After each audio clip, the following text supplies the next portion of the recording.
The Time Portal, Chapter 4. It was the next morning when Theodore woke up. He looked from where he had been laying. Calazar was cooking on a big block. "Calazar, what are you doing?" "I'm cooking on something they call a stove.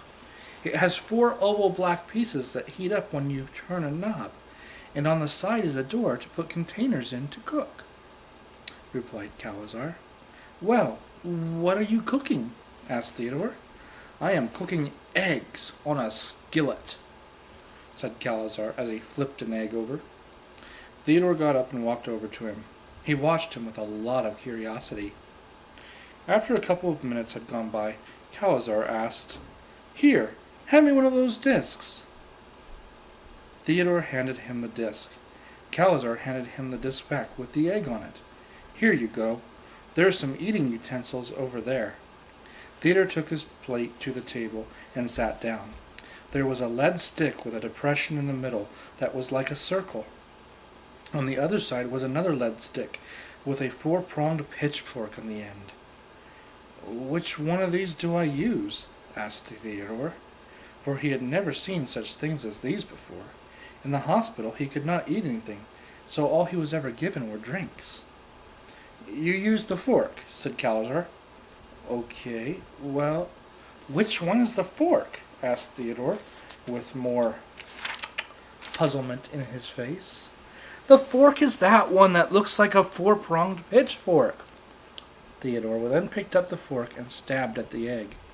After he was finished looking at it, and he ate it.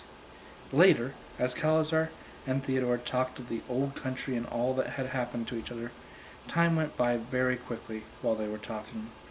Soon they heard a knock at the door. "Who is it?" asked Theodore. "It is I, Dr. Brooks. Let me in." Theodore rushed to the door and opened it. Brooks walked in. "I brought you some books so that you could read up on history. I figured that since you two would be here for a while, you might as well read up on what y'all have missed out on. I also came to warn you that this is a bad side of town, and that you may come to where I live, where it would be a lot safer."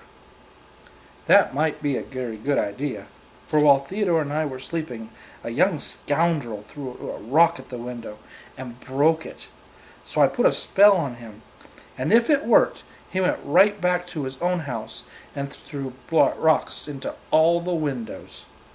Calazar then said, "Is it okay with you, Theodore, that we go to Dr. Brooks?" "Sure, I wouldn't mind that at all." "Then it's all settled. Why don't you two pack up your packs and follow me?" Theodore and Calazar had no baggage, so they left the abandoned building. As they reached the parking lot, the doctor stopped at a big red convertible Chevy. "What is that contraption? I saw a good many of them as we walked to the building, but I do not know what they're called." Then Calazar said that this seemed as if it had never seen a car before. Wait a minute. Of course, he'd never seen a car before. He had just come from the 15th century. "It is called a car." Boy, when I'm reading some of this stuff, I think, it's not that good. But anyway, it is called a car.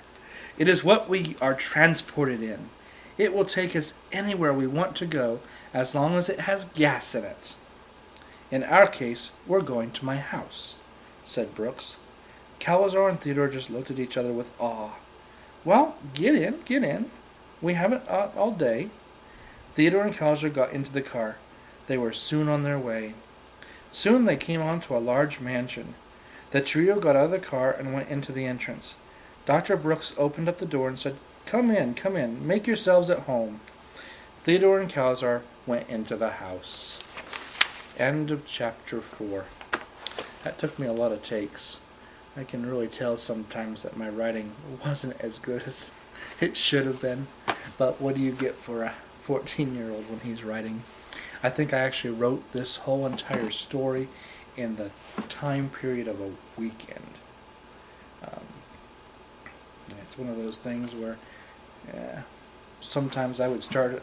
I had an old Osborne computer. My father bought it back in 81, 82 when the military sent him back to school to get his master's degree.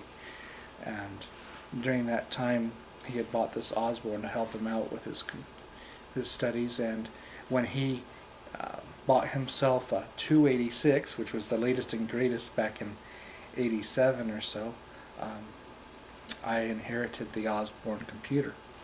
Now, this was a very old CP/M system. It didn't have a hard drive. I don't believe it had more than maybe a couple bytes of memory.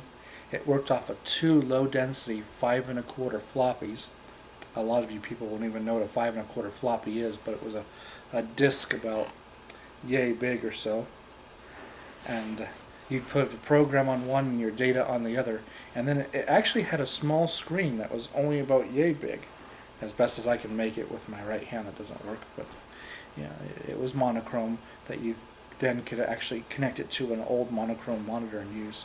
That's what I learned to use computers with, and that's what I typed all these stories back in the late 80s on.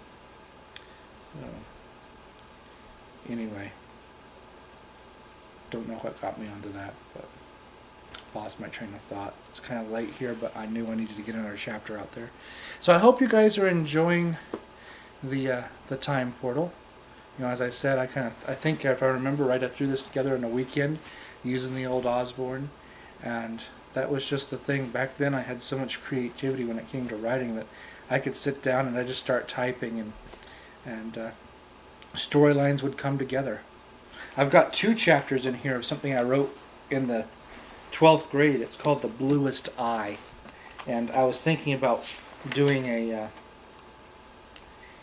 another one on that, but I will warn you, The Bluest Eye is my first attempt at trying to write romance, and in some cases it's pretty interesting, and it's amazing sometimes when you look back on the stuff that you write and put together. But anyway, I'll stop my rambling for tonight.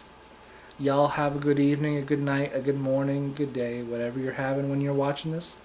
Enjoy it. I hope you're enjoying the time portal circa 1989. We'll talk to y'all later. Bye.